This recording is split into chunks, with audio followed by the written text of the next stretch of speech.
जय हिंद। मैं Pappu sir PDF find में आपका फिर से स्वागत करता हूं। तो चलिए आज का सेशन जो चलेगा वो इम्पोर्टेंट सब्जेक्टिव क्वेश्चन आंसर चलेगा, जो एग्जाम पॉइंट ऑफ व्यू से बहुत अच्छा आप लोग के लिए बहुत फायदेमंद है। तो आप लोग ध्यान से देखिए और ध्यान से कवर कीजिए क्लास को। तो चैप्टर नंबर 4 हम लोग को पढ़ना है। चैप्टर नंबर 4 में हम लोग को पढ़ना था, जो चैप्टर का नाम था वो चैप्टर का नाम था विश्वास। विश्वास, विचारक और इमारतें।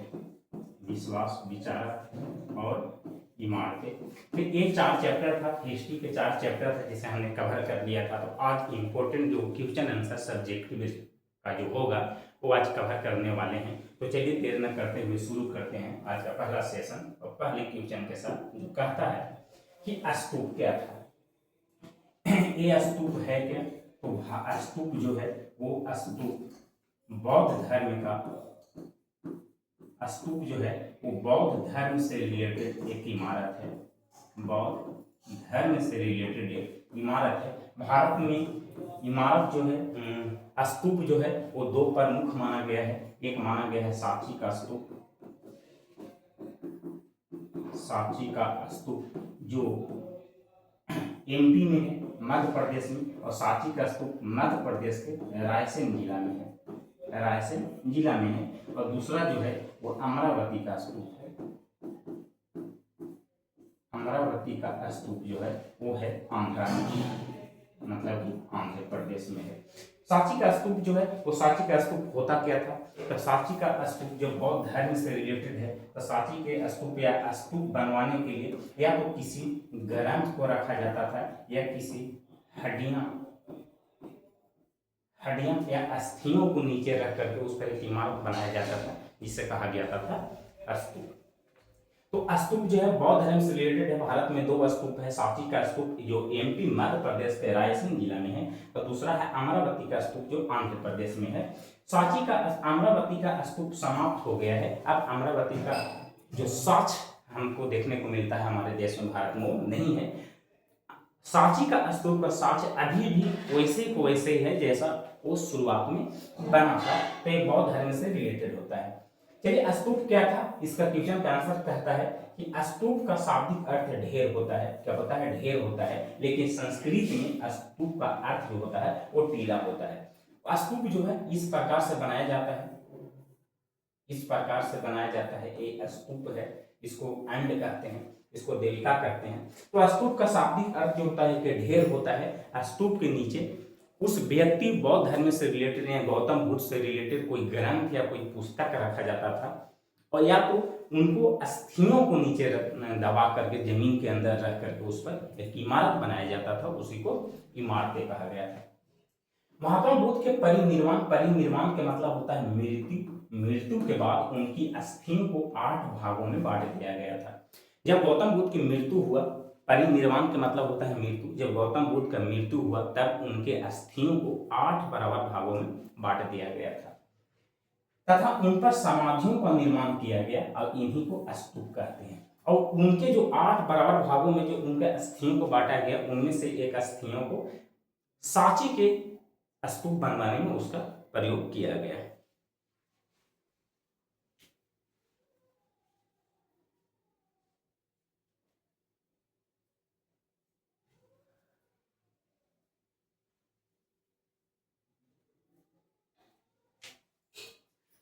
चलिए अगला क्वेश्चन क्या कहता है। तो ये स्तूप था। स्तूप जो है, स्तूप क्या था? स्तूप बौद्ध धर्म से रिलेटेड है, गौतम बुद्ध से रिलेटेड है। स्तूप का शाब्दिक अर्थ ढेर होता है। इसी को टीला कहते हैं। इसको क्या कहेंगे? टीला कहेंगे। तो स्तूप बौद्ध धर्म से रिलेटेड है, गौतम बुद्ध से रिलेटेड है। इसका शाब्दिक अर्थ ढेर होता है, लेकिन संस्कृत भाषा में स्तूप को टीला कहते हैं। स्तूप को संस्कृत में टीला कहा जाता है। और महात्मा बुद्ध के परिनिर्वाण परिनिर्वाण के मतलब कि मर जाना, यानी कि मृत्यु के बाद उनकी अस्थियों को 8 भागों में बांटा गया था और उन पर समाधियों का निर्माण किया गया। इन्हीं को क्या कहा गया? इन्हीं को स्तूप कहा गया। चलिए अगला क्वेश्चन देखते हैं। अगला कहता है कि त्रिपिटक क्या है?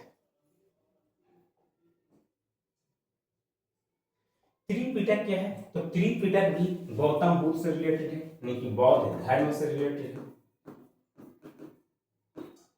बौद्ध धर्म से रिलेटेड है।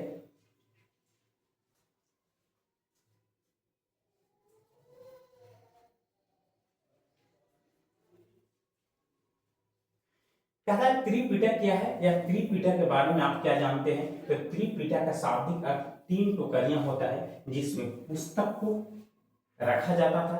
गौतम बुद्ध की मृत्यु के बाद उनके अनुयायियों द्वारा उनकी शिक्षाओं का संकलन 3 पिटकों विनय पिटक, सुख पिटक एवं अभिधम पिटक में किया है। इन्हीं ही संयुक्त रूप से त्रिपिटक कहा जाता है।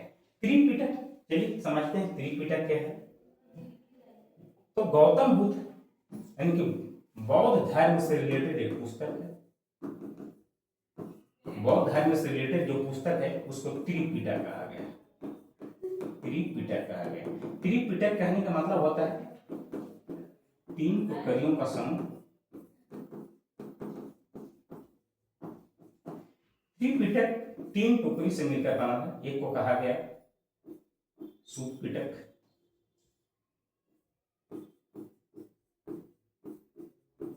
सुखपिटक, दूसरा का कहा गया विनय पिटक, विनय पिटक, और एक था अभिधम पिटक, अभिधम पिटक। और तीनों को मिलकर जो बना उसको कहा गया त्रिपिटक कहा गया। तो ये गौतम बुद्ध से रिलेटेड है। इनके गौतम बुद्ध के मृत्यु के बाद इनको जो फॉलोअर्स थे, गौतम बुद्ध के जो फॉलोअर्स थे, जो गौतम बुद्ध को मानने वाले जो लोग थे, उन्होंने त्रिपिटक बनाया। और त्रिपिटक में 3 टोकरियों का समूह रखा गया। 3 पुस्तकों को रखा गया, सुखपिटक, विनय पिटक और अभिधम पिटक। और तीनों को मिलाकर एक बना, उसको त्रिपिटक कहा गया। कहता है कि विनय पिटक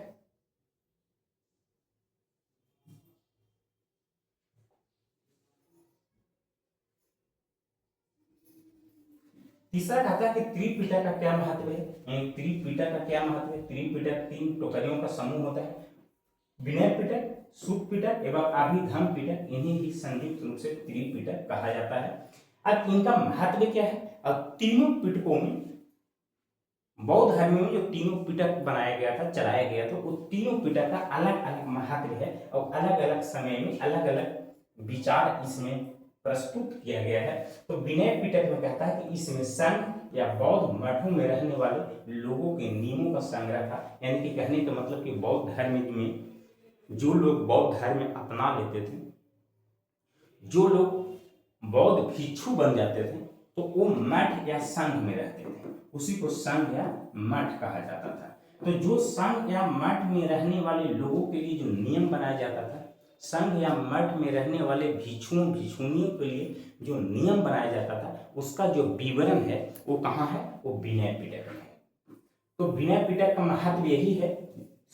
त्रिपिटक में से एक पिटक विनय पिटक है। अब विनय पिटक का महत्व यही है कि बौद्ध भिक्षु बनने के बाद, बौद्ध धर्म को अपनाने के बाद आपको संघ या मठों में रहना पड़ता था और उसमें रहने वाले भिक्षुओं के लिए जो नियम बनाया गया था, उसका जो विवरण है, उसका जो वर्णन है, वो विनय पिटक में किया गया है।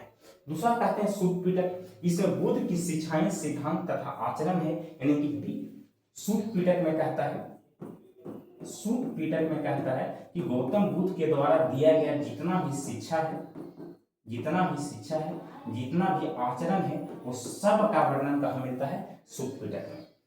विनय पिटक में बौद्ध भिक्षुओं को रहने के लिए जो संघ मठों में जो नियम बनाया जाता था, वो विनय पिटक में। सुख पिटक में का इनके शिक्षा और आचरण का वर्णन है। और अभिधम पिटक कहता है कि इसमें गौतम बुद्ध के सिद्धांत की दार्शनिक व्याख्या किया गया है। दार्शनिक व्याख्या यानी कि गौतम बुद्ध के द्वारा बनाया गया जो सिद्धांत था, वो सिद्धांत का वर्णन कहाँ मिलता है, सुख पिटक में। चलिए पारी पारी से इसको देख लेते हैं। त्रिपिटक, त्रिपिटक किसको कहते हैं। पहला कहा विनय पिटक, विनय पिटक। दूसरा कहा गया सुख पिटक, सुख पिटक। और तीसरा जो है वो अभिधम पिटक। ये तीनों को मिलकर क्या बना, त्रिपिटक। विनय पिटक में क्या कहता है, कहता है कि मठों या संघों में रहने के लिए, मठों या संघों में रहने के लिए जो नियम बनाया गया बौद्ध भिक्षुओं के लिए जो नियम बनाया गया उसका वर्णन कहाँ है? विनय पिटक में। सूत पिटक कहता है कि इसमें शिक्षा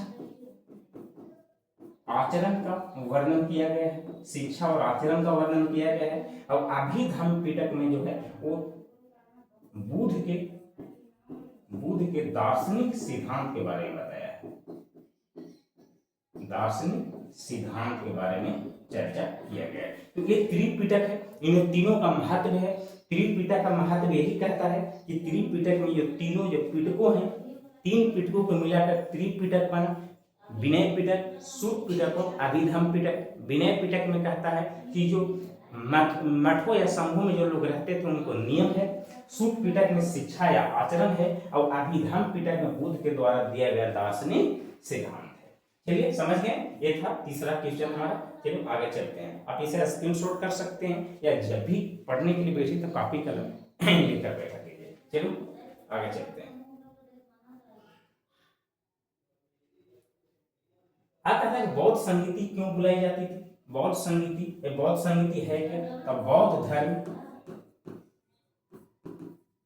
धर्म के प्रचार प्रसार के लिए जो सभाएं आयोजित किया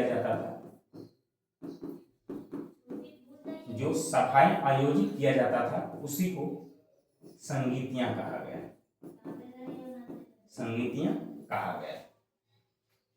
सिंपल सा बात। अगर हमको किसी धर्म के अगर प्रचार प्रसार करना है तो हम उसका सभा बुलाएंगे, उसका मीटिंग करेंगे, सभा का आयोजन करेंगे। तो इसीलिए बौद्ध धर्म को प्रचार प्रसार करने के लिए, बौद्ध धर्म को आगे बढ़ाने के लिए जो सभाएं आयोजित की जाती थी उसी को संगीतियां कहा गया। क्या कहा गया? संगीतियां कहा गया। बौद्ध धर्म में 4 संगीतियां हुआ था। 4 संगीतियां हुआ था। ये कहाँ हुआ था, ये कब हुआ था, हम आप लोगों को लेक्चर में बता चुके हैं, पीछे की वीडियो जाकर आप देख सकते हैं। तो कहता है कि बौद्ध संगीति क्यों बुलाई जाती थी और चतुर्थी का क्या महत्व है? चतुर्थी बौद्ध संगीति का क्या महत्व है? कहता है कि गौतम बुद्ध की मृत्यु के बाद उनके अनुयायियों में मतभेद न हो, इसलिए बौद्ध संगीति बुलाई जाती थी। चतुर्थ बौद्ध संगीति का जो आयोजन है वो कुंडलवन कश्मीर में कनिष्क के शासनकाल में किया गया। कहने का मतलब है कि गौतम बुद्ध मर गए, ठीक है, गौतम बुद्ध मर गए। तो गौतम बुद्ध के मरने के बाद उनको फॉलोअर्स है, उनको आपस में मतभेद न हो जाए, आपस में उन लोग मतभेद करके अलग न हो जाए, इसके लिए सभाएं बुलाई जाती थी कि बैठ करके चर्चा कर लेना है कि कैसे कैसे बौद्ध धर्म को आगे बढ़ाना है। और चतुर्थ बौद्ध संगीति जो है, चतुर्थ बौद्ध संगीति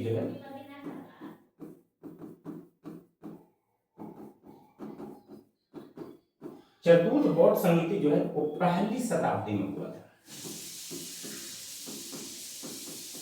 पहली शताब्दी में हुआ था।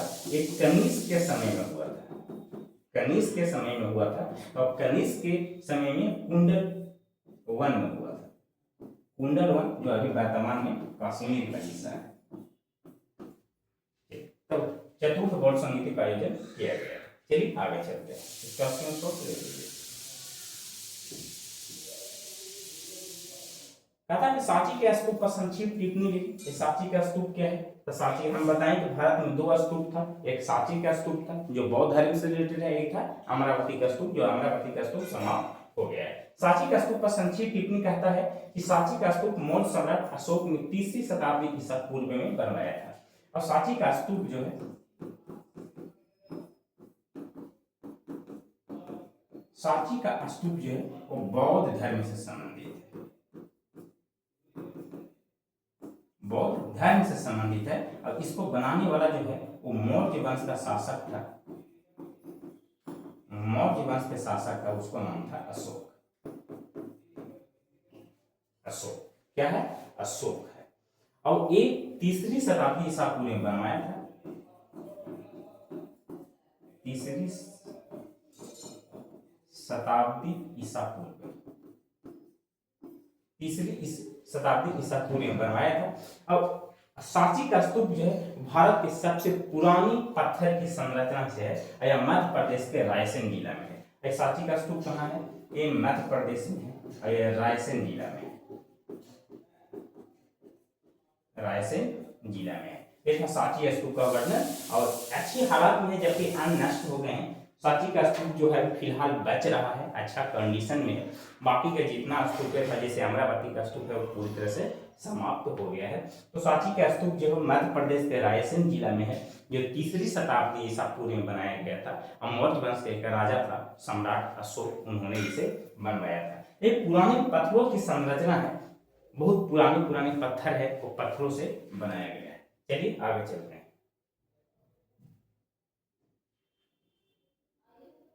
आप लोग वीडियो को रोक करके, अब वीडियो को रोक करके आप लोग इसका स्क्रीनशॉट कर सकते हैं या लिख सकते हैं।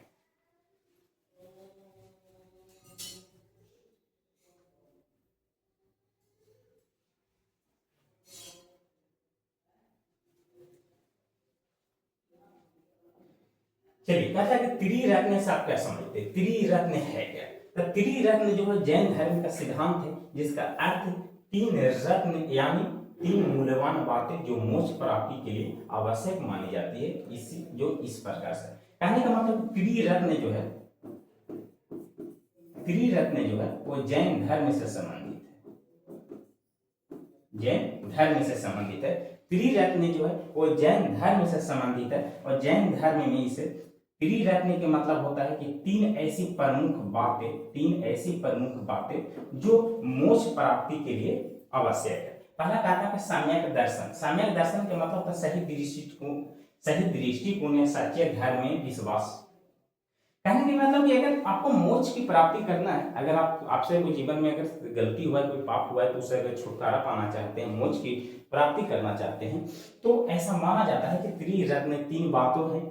त्रिरत्न का मतलब 3 को प्रमुख बातें जिसका पालन अगर कर लो, अगर उस पर अमल कर जाओ, तो आपको मोक्ष की प्राप्ति हो सकता है। पहला कहता है कि सम्यक दर्शन, सही दृष्टिकोण रखो, सही सोच रखो, और सही सोच रखो और सच्चे धर्म में विश्वास रखो।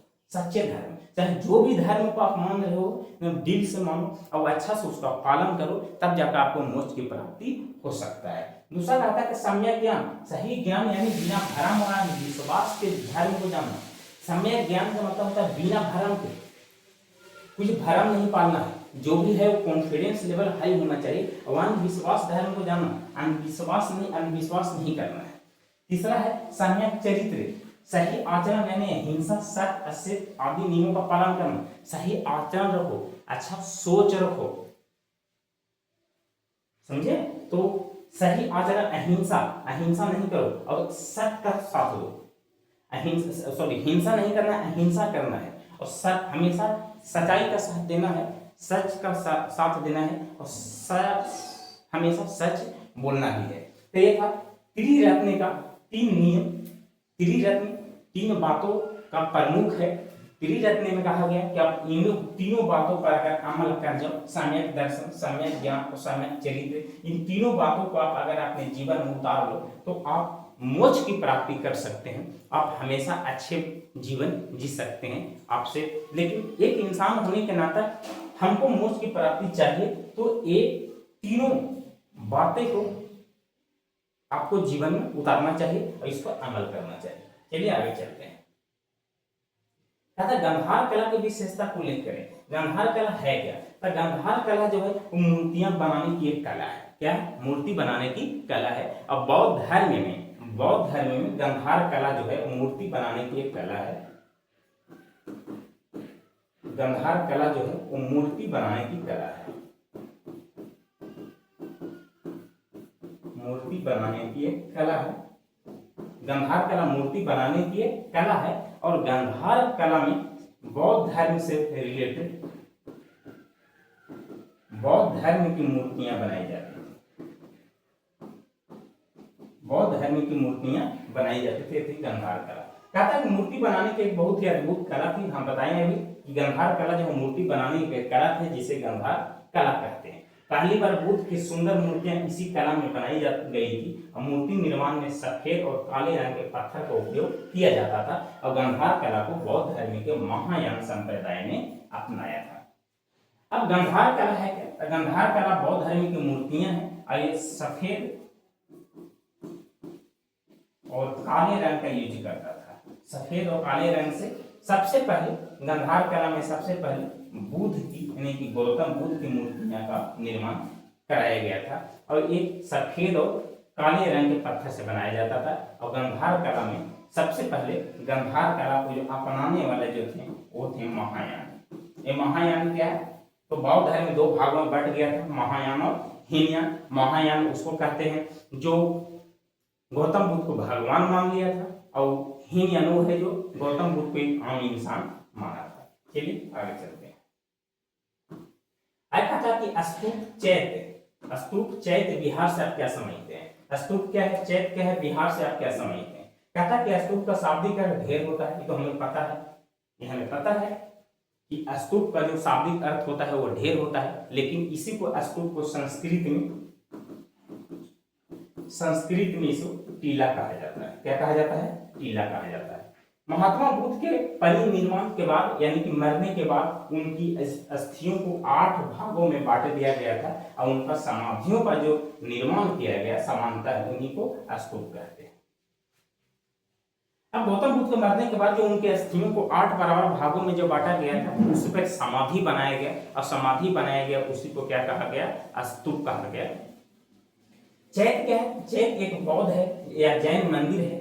चैत्य एक बौद्ध या जैन मंदिर है जिसमें एक स्तूप समाहित होता है। वर्तमान समय में सामान्यतः बौद्ध मठों को विहार कहते हैं। कहने का मतलब चैत्य क्या है? तो चैत्य ध्यान से समझिए।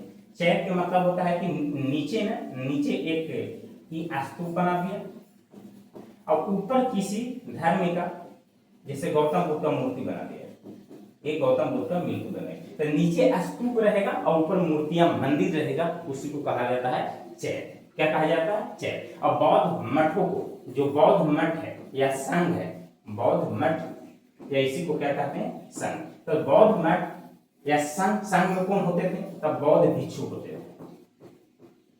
बौद्ध भिक्षु होते थे या बौद्ध भिक्षु रहते थे, तो उसी को मठ या संघ कहा गया और इसी को विहार भी कहा गया। क्या कहा गया? इसी को विहार कहा गया। तो बौद्ध मठों में रहने वाले लोगों को भिक्षु कहते थे। बौद्ध मठ या संघ या विहार तीनों एक ही चीज है। बौद्ध मठ, बौद्ध संघ या बौद्ध विहार तीनों जो है एक ही चीज है। चैत्य कहा जाता है नीचे अस्थियां होता है, ऊपर मंदिर होता है किसी भगवान का, उसी को चैत्य कहते हैं। स्तूप का मतलब पता है, स्तूप किसे कहते हैं। चलिए आगे चलते हैं।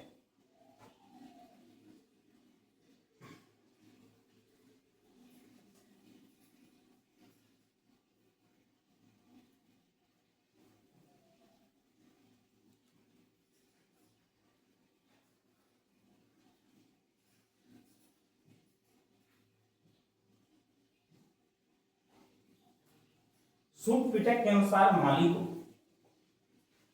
को सेवकों के साथ कैसा व्यवहार करना चाहिए? अरे भाई, आप मालिक हो, आपके घर में अगर कोई नौकर काम करता है आपके घर में, आपको खेत में, तो सिंपल सी बात है कि सूत पिटक में कहा गया था कि अच्छा आचरण रखना है।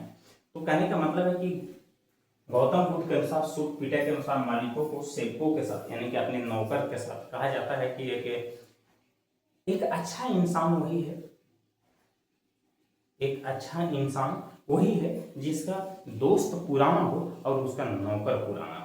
अच्छे इंसान की पहचान ही यही है। आप अच्छे इंसान तभी कहलाओगे, आप अच्छे इंसान तभी बन सकते हैं जब आपका दोस्त बहुत पुराना हो और आपका नौकर बहुत पुराना हो। इससे साबित होता है कि आपका नेचर अच्छा है, आपका आचरण अच्छा है, आपका सोच अच्छा है, आपको दूसरों के प्रति आपका सोच विचार बहुत अच्छा है। तो अगर एक मालिक है, एक नौकर है, तो नौकर के साथ मालिक को व्यवहार कैसा करना चाहिए, एक गौतम बुद्ध बताए थे। ये तो सिंपल है, तो सारा चीज सब कोई बता सकता है। ताकि सेवकों को 5 प्रकार से देखभाल करनी चाहिए। पहला कहता है कि सेवक को उनके क्षमता के अनुसार काम देना चाहिए। अगर आपके घर में नौकर है, काम करने वाला दास है, तो आप उसको वही काम करवाइए ना जो उसको होने लायक है। जो उससे होने लायक नहीं है वो काम कराने से क्या फायदा? वो करेगा ही नहीं, अब करेगा नहीं तो आपको गुस्सा आएगा, आप नौकर बदल दीजिएगा। तो ऐसा नहीं, जो आपका सेवक है, जो आपका दास है, जो नौकर आपका है, जो आपको सेवा करने आया है, उसको जो काम मिलना चाहिए वो उसके क्षमता के अनुसार मिलना चाहिए। उसका क्षमता क्या है? दूसरा कहता है कि उन्हें भोजन और मजदूरी देना चाहिए। जरूर दो भाई, मजदूरी भी दो और भोजन भी दो। अगर आपका सेवक है, आपका सेवा कर रहा है, तो आपको तो देना जरूरी है। आप मजदूरी दे सकते हो, भोजन दे सकते हो। बीमार पड़ने पर उनकी इलाज करा देना। अगर आप ही का सेवक, सेवा करने आप ही को आया है, दूसरों को सेवा नहीं कर रहा, आप ही के पास रहता है, आप ही के घर में रहता है, अगर बीमार भी हो गया तो उसको इलाज करवा दो। चौथा कहता है कि उनके साथ स्वाद भोजन बांटना चाहिए। ऐसा नहीं कि आपका सेवक है तो आप फैसिलिटी अच्छा भोजन करिए, आपके लिए कहीं और से भोजन आए, और आपका जो सेवक है, नौकर है, उसको जिसने तैसने साफ खाना दे दीजिए, खराब खाना दे दीजिए। ऐसा नहीं होना चाहिए। गौतम बुद्ध के अनुसार शुभ पिटक में बताया गया था कि आपका जो सेवक है, आप उसको अच्छा भोजन खिलाइए, स्वादिष्ट भोजन खिलाइए। आप जैसे खाते हैं वैसे उसको भी खिलाइए। जैसे ऐसा नहीं होना चाहिए कि आप बहुत अच्छे खाने खा रहे हैं और जो आपका सेवक है उसको खराब भोजन दे रहे हैं। पांचवा कहा था कि समय समय पर उन्हें अवकाश देना चाहिए, छुट्टी भी दे दिया करो भाई। लगातार आपको सेवा कर रहा है, उसको छुट्टी भी नहीं मिल रहा है, तो ऐसा नहीं होना चाहिए। आपका सेवक है, अगर वो स्वस्थ रहेगा, अगर उसका परिवार खुशहाल रहेगा, तभी आपको भी सेवा कर सकता है। तो जब भी सेवक अगर छुट्टियां मांगे, अवकाश मांगे, तो उन्हें छुट्टियां दे देना चाहिए।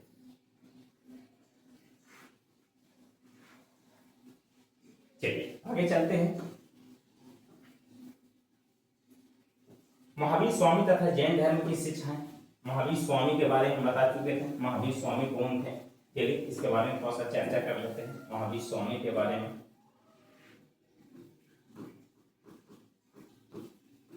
महावीर स्वामी, चलिए महावीर स्वामी थे जैन धर्म के, जैन धर्म के 24वें तीर्थंकर, जैन धर्म के 24वें तीर्थंकर है। और महावीर स्वामी को जैन धर्म का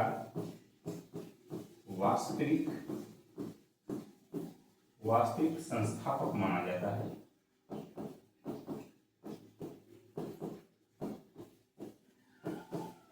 वास्तविक संस्थापक माना जाता है। महावीर स्वामी का अगर जन्म करे तो इनके लिए, इनके जन्म का दो मत है। पहला कहता है कि अगर इनका जन्म 599 बीसी में हुआ, कहाँ हुआ, 599 बीसी में। कुछ लोग कहते हैं कि इनका जन्म जो है 540 ईस्वी में हुआ, 540 बीसी में हुआ। महावीर स्वामी के जन्म को लेकर कई मत है। एक कुछ इतिहासकार कहते हैं कि इनका जन्म 599 में हुआ, कुछ कहते हैं कि इनका 540 में हुआ। एक जीन जो थे वो 72 वर्ष जिंदा रहे। अगर इस अनुसार, अगर इसके अनुसार इनका मृत्यु कब हुआ होगा बताइए, तो इनका अनुसार इनका मृत्यु जो है 527 में हुआ होगा, क्योंकि 72 साल अगर इसमें माइनस करेंगे हम तो 527 बीसी हो जाएगा, बैक सेंचुरी ईसा पूर्व हो जाएगा, क्योंकि ईसा पूर्व में पीछे की ओर चलता है। अगर 540 में अगर इनका जन्म हुआ होगा तो इनका जो मृत्यु है ये तो फिर 468 में हुआ होगा, 468 बीसी में हुआ होगा। दोनों इंपॉर्टेंट है, एग्जाम में दोनों से कोई पूछ सकता है, इसलिए आप लोग को दोनों याद करना है। इनका जो जन्म है वो जन्म वैशाली में हुआ था। कहाँ हुआ, वैशाली में हुआ। जो वैशाली कहाँ है, तो वर्तमान बिहार के जिला है, वैशाली बिहार। अगर इनके पिता का नाम पूछें तो इनके पिता का नाम जो था वो सिद्धार्थ, माता के नाम पूछें तो माता का नाम जो नाम है वो त्रिशला था। सॉरी, माता का नाम जो था यशोदा था। इनकी जो पत्नी थी वो पत्नी का जो नाम था वो त्रिशला था, त्रिशला था। महावीर स्वामी की एक पुत्री भी थी, वो पुत्री का नाम क्या था, प्रियदर्शना, प्रियदर्शना। प्रियदर्शना का जो शादी हुआ था वो शादी हुआ था जमाली नामक व्यक्ति से, जमाली नामक व्यक्ति से। और जमाली जो था वो जैन भिक्षु बनने वाला, जैन धर्म को अपनाने वाला पहला व्यक्ति जो था वो कौन था, जमाली था। समझे।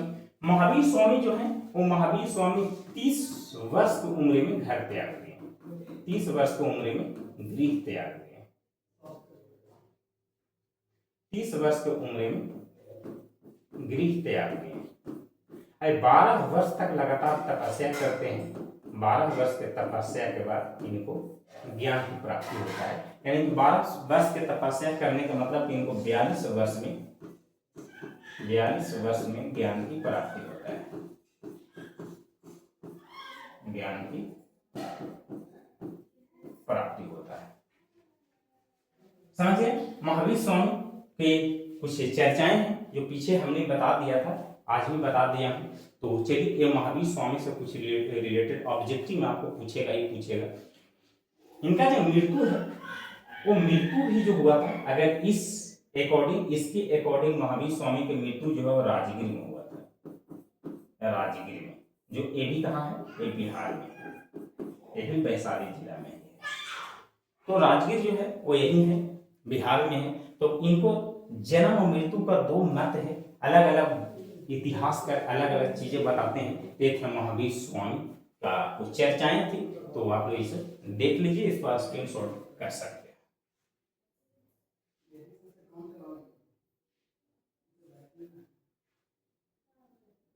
चलिए, महावीर स्वामी तथा जैन धर्म की शिक्षा का वर्णन कर लेते हैं। महावीर स्वामी के बारे में हम बताते हैं, महावीर स्वामी का जन्म बताते हैं, आप लोग को मृत्यु बताते हैं, शिक्षा कितना वर्ष की उम्र में, 30 वर्ष की उम्र में घर त्याग दिए। इनके बेटी का नाम प्रियदर्शना था, इनके दामाद का नाम जो जमाली था। जो जैन धर्म को अपनाने वाला जो व्यक्ति पहला जो बना वो जमाली था। 10वां क्वेश्चन कहता है कि महावीर स्वामी अथवा जैन धर्म की शिक्षाओं का वर्णन करना। महावीर स्वामी थे कौन? तो महावीर स्वामी ने लोगों को जीवन जीने का सरल मार्ग दिखाया, जीवन जीने का आसान तरीका बताया, आसान रास्ता बताया, और उनके अनुसार मनुष्य त्रिरत्न अर्थात शुद्ध चरित्र, शुद्ध दर्शन और शुद्ध आचरण का पालन करना चाहिए। अगर एक अच्छे इंसान बनना है तो अच्छे इंसान बनने के लिए आपको 3 आचरणों को, त्रिरत्न को आपको पालन करना चाहिए। और उन्होंने मोक्ष की प्राप्ति के लिए लोगों को घोर तपस्या करने के लिए कहा। कहने का मतलब मोक्ष की प्राप्ति करना है तो 3 बातों को याद रखो। वो 3 बातें कौन कौन थी? तो शुद्ध चरित्र, अपना चरित्र एकदम शुद्ध रखो, शुद्ध दर्शन, आप शुद्ध दर्शन अच्छा रखो, और शुद्ध आचरण भी रखो। और इसके साथ साथ अगर मोक्ष की प्राप्ति करना है, मोक्ष की प्राप्ति पाना है, तो सबसे पहले क्या करना चाहिए कि तपस्या करो। तब उनको अनुसार पशु, वायु, अग्नि तथा वृक्ष सभी वस्तुओं में आत्मा है और इन्हें कष्ट नहीं देना चाहिए। यानी कोई जानवर है वो भी प्राण है, उसमें भी वो भी जन जीव है, वायु है, अग्नि है, वृक्ष है, सभी में प्राण बसता है, सभी जो है वो प्राण है। किसी को एक आप ऐसा इंसान बनो घोर तपस्या करने के बाद, तो 3 बातों को प्रमुख है जो उसको अपने जीवन में लाने के बाद, उतारने के बाद, उस पर अमल करने के बाद और घोर तपस्या करने के बाद आप एक ऐसा इंसान बनिए कि पशु, वायु, अग्नि, वृक्ष किसी को भी दुख नहीं पहुंचाना, किसी को दुख नहीं पहुंचाना है। आप अच्छे इंसान बनो और इन्हें दुख नहीं देना चाहिए, क्योंकि सभी में क्या होता है? प्राण होता है। अब कहता है कि उन्हें वेद निहित जाति पाति या यज्ञ तथा बलि में विश्वास नहीं था। कहने का मतलब कि जाति पाति में भरोसा नहीं है, क्योंकि जाति पाति क्या होता है जी? जाति पाति नहीं होता है, सब एक है। यज्ञ में विश्वास नहीं करते, अगर पूजा पाठ में कुछ नहीं रखा हुआ है। बलि में विश्वास, किसी जानवर को बलि देना, हत्या करना, एक उसमें विश्वास नहीं करते थे। और महावीर स्वामी यज्ञ में ही विश्वास नहीं करते थे, क्योंकि ये क्या होता है? कुछ नहीं होता है, पूजा पाठ यज्ञ कुछ नहीं होता है।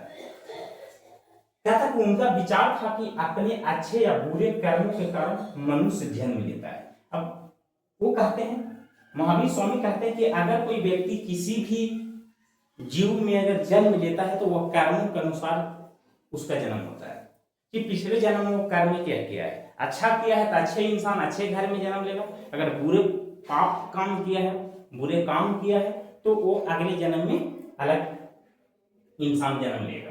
और आत्मा को पवित्र रखकर हुआ मोक्ष प्राप्त कर सकते हैं। अब आत्मा को पवित्र रखो ना, मन में गंदगी रखना नहीं, मन में गलत ख्याल नहीं कर पालना है, दूसरों के बारे में गलत सोचना नहीं है। अपने आत्मा को, अपने दिल को स्वच्छ रखो, पवित्र रखो, शुद्ध रखो, और तब जाकर मोक्ष की प्राप्ति हो सकता है। और उन्होंने अपनी अनुयायियों को बताया, अनुयायियों का मतलब होता है फॉलोअर्स, उनको मानने वाले लोग ने बताया कि क्रोध, लाभ, ईर्ष्या, चोरी, निंदा आदि अनैतिक कामों से दूर रहना है, तब जाकर आप सदाचारी इंसान बन सकते हैं। आप चोर हो तो मोक्ष की प्राप्ति कैसे हो सकता है? नहीं, आपके अंदर ईर्ष्या है, दूसरों को देखकर जलना है, आप मोक्ष की प्राप्ति नहीं कर सकते हैं, आप सदाचारी इंसान नहीं बन सकते हैं। आपके मन में लोभ है, आपके मन में क्या है, लोभ है। आप अच्छे इंसान कैसे बन सकते हो, नहीं बन पाइएगा, नहीं बन पाइएगा। आपके अंदर बातों बात पर क्रोध आता, आप सदाचारी इंसान नहीं बन सकते। तो ये सब पालन करना है, महावीर स्वामी का ये जो शिक्षा था। चलिए आगे चलते हैं।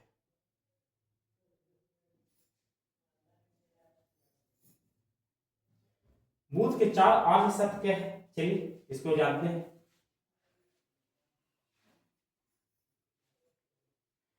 बुद्ध के 4 आर्य सत्य का उल्लेख करना है। कहता है कि महात्मा बुद्ध ने 4 आर्य पर बल दिया, 4 आर्य सत्यों पर बल दिया जो निम्नलिखित है। पहला कहता है कि संसार दुख में है, संसार दुख में है, संसार दुखों से भरा हुआ है, संसार दुखों से भरा हुआ है।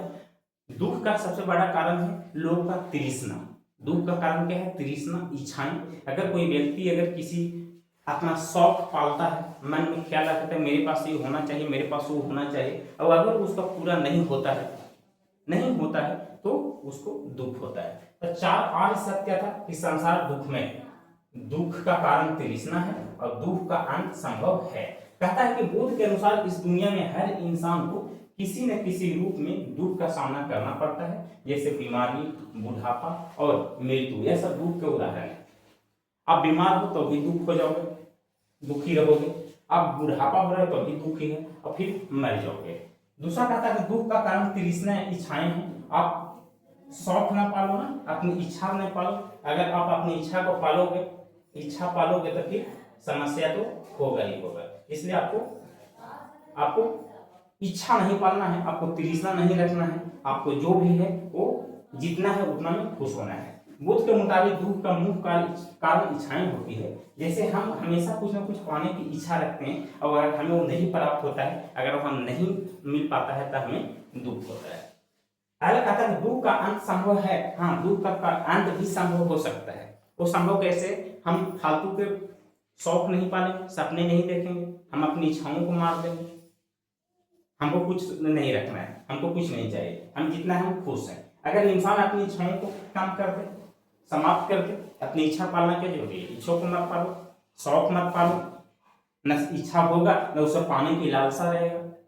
और इस शौक पाले हैं, इच्छा हमको बहुत है और हमको पूरा हो ही न रहा है तो हमें दुख ये भी होगा। चलिए कहता है बौद्ध धर्म के अष्टांगिक मार्ग के बारे में बताइए। बौद्ध धर्म का अष्टांगिक मार्ग क्या है? अष्टांगिक मार्ग, अष्टांगिक मार्ग का मतलब होता है 8 रास्ता। 8 रास्ता के बारे में बताए हैं महावीर गौतम बुद्ध। तो बौद्ध धर्म में अष्टांगिक मार्ग जो है वो 8 सिद्धांतों का पालन करके व्यक्ति दुखों से मुक्ति पा सकता है। कहने का मतलब है कि अगर संसार दुखों से भरा है, संसार का प्रत्येक व्यक्ति को दुख है, किसका कारण क्या है, इच्छाएं। तो 8 को अष्टांगिक मार्ग बताएं, 8 रास्ता बताए हैं गौतम बुद्ध ने। गौतम बुद्ध के 8 रास्तों के अनुसार व्यक्ति दुख से बाहर निकल सकता है। पहला कहता सम्यक दृष्टि या सही दृष्टिकोण, सही नजर रखो, सही सोच रखो, सही विचार रखो, तब जाकर आप दुखों से बाहर निकल सकते हैं। दूसरा कहता है सम्यक संकल्प, सही संकल्प, संकल्प सही रखो ना, टारगेट अच्छा फिक्स करो। हम ऐसा टारगेट क्यों हम अचीव करने का प्रयास करें जो हमसे कभी होगा नहीं। हम जो संकल्प लेंगे वो दृढ़ संकल्प लेंगे कि नहीं, हमको अगर ये हासिल करना है तो हासिल करना है, तो जो संकल्प लेना है वो दृढ़ रखना है। तीसरा कहता है सम्यक वाक्य, सही वचन, आप अच्छी बातें करो, आप अच्छे से बातें करो, दूसरों से प्रेम भाव से रहो। आप हमेशा आपके मुंह से खराब बात ही दूसरों को करते निकलेगा तो आप अच्छे व्यक्ति नहीं है। सम्यक कर्म, सही काम करो, पाप वाला काम क्या करेंगे, गलती हम काम क्या करेंगे, जब भी काम करेंगे तो सही काम करो। सम्यक आजीवन, सही जीवन यापन करो, आपको जितना जरूरत है उतना ही आप अचीव करो, ज्यादा लेने के जमा करने के प्रयास में नहीं रहो। सही आजीवक है, सही जीवन जियो, सही जीवन यापन करना है, बेईमानी से जीवन यापन नहीं करना है, बेईमानी नहीं चलेगा। ईमानदारी से पैसा कमाना है, ईमानदारी से काम करना है, ईमानदारी से जीवन जीना है। सम्यक प्रयास है, सही प्रयास करो। आप जो आप काम करना है तो उसको ईमानदारी से, ऑनेस्टी से काम करो। अगर आप अपने कामों में अगर लापरवाही बरतें तो जीवन में कभी कुछ नहीं कर पाइएगा, कभी नहीं, लापरवाही नहीं, बहानेबाजी नहीं चलेगा, सही प्रयास होना चाहिए। सातवां कहता है कि समय, स्मृति या सही ध्यान लगाओ, सही सोचो, स्मृति सही ध्यान लगाओ, और सही ध्यान मतलब सही सोचो, सही ध्यान लगाओ। आपको जिस काम में लगाया गया है, आपको जो काम करना है, उस काम पर एकदम सिर्फ और सिर्फ उसी काम पर फोकस होना चाहिए, तब जाकर आप समय ध्यान लगा सकते हैं। और ये था गौतम बुद्ध के द्वारा 8 अष्टांगिक मार्ग के बारे में बताया गया। चलिए आगे चलते हैं। आज कहता है कि बौद्ध धर्म महायान और हीनयान में बढ़ गया, तो दोनों में अंतर क्या है, दोनों सिद्धांतों में अंतर क्या है। महायान को कहा गया, हीनयान कहा जाए तो गौतम बुद्ध को एक आम इंसान माना, जो आम इंसान माना वो हीनयान कह रहा है, और जो भगवान मान लिया, गौतम बुद्ध को जो भगवान मान लिया वो महायान कह रहा है। यानी कि गौतम बुद्ध की मृत्यु के बाद बौद्ध धर्म में जो है 2 भागों में बढ़ गया था। पहला कहा गया हीनयान और दूसरा कहा गया महायान। हीनयान का कहता है यह संप्रदाय महात्मा बुद्ध की शिक्षाओं पर आधारित है। हीनयान सिर्फ और सिर्फ उनके शिक्षा का ही पालन करता है। गौतम बुद्ध ने जो शिक्षा दिया, गौतम बुद्ध ने जो उपदेश दिया, सिर्फ और सिर्फ उसी का ही पालन करता है एक हीनयान वाले। इसमें बुद्ध को एक महापुरुष माना जाता है, ना कि देवता। अब हीनयान वाले लोग कहेंगे महात्मा बुद्ध सिर्फ एक आम इंसान है, महान पुरुष है, वो देवता नहीं है। तीसरा कहता है ज्ञान को प्रमुख स्थान दिया जाता है और व्यक्ति का मुख्य उद्देश्य निर्माण प्राप्त करना होता है। यानी कहने का मतलब है कि हीनयान वाले कहते हैं कि ज्ञान को प्रमुख स्थान दो। आपके पास अगर नॉलेज है, आपके पास जानकारी है, तो उसको सबसे ऊपर रखेंगे हम, क्योंकि मेरे पास ज्ञान है तो सबसे ऊपर हम अपने ज्ञान को रखेंगे। अब एक व्यक्ति अगर धरती पर पैदा हुआ तो उसको मरना भी है, निश्चित है, निर्वाण प्राप्त करना है। महायान कहते हैं कि महायान में बुद्ध को एक सर्वशक्तिमान देवता माना जाता है।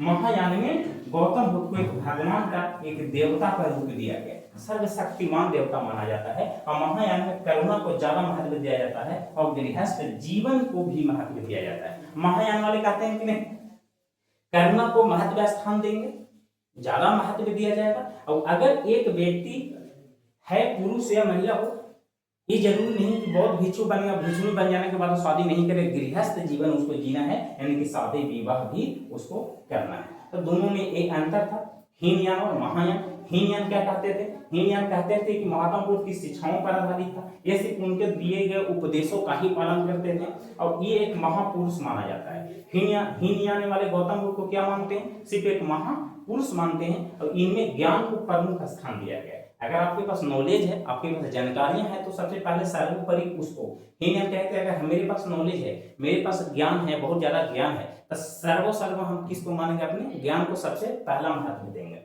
महायान कहते हैं कि महायान में बुद्ध को एक सर्वशक्तिमान देवता माना गया। महायान वाले इसको क्या कहा दी? देवता मान दिए। और इनका कहा कि करुणा को विशेष ध्यान देंगे और गृहस्थ जीवन यानी कि शादी विवाह करना भी जरूरी है। कौन माने? ये महायान वाले मानते हैं कि शादी विवाह भी करना बहुत ज्यादा जरूरी है। चलिए आगे चलते हैं। चलिए आज की क्लास यहीं पर समाप्त करते हैं। कैसा लगा आज की क्लास? अगर क्लास अच्छा लगा हो तो प्यारा सा लाइक शेयर कमेंट जरूर किया कीजिए, वीडियो को शेयर कर दिया कीजिए अपने दोस्तों के साथ। तो चलिए आज की क्लास हम यहीं पर समाप्त करते हैं। तो तब तक के लिए हंसते रहिए, खेलते रहिए, मुस्कुराते रहिए और देखते रहिए PDF mind YouTube channel Pappu sir के साथ। तब तक के लिए थैंक यू, धन्यवाद। आप लोग मेहनत करते रहिए और इसी प्रकार आप लोग से मैं रोज इसी टाइम रूबरू होता रहूँगा। चलिए तब तक के लिए धन्यवाद।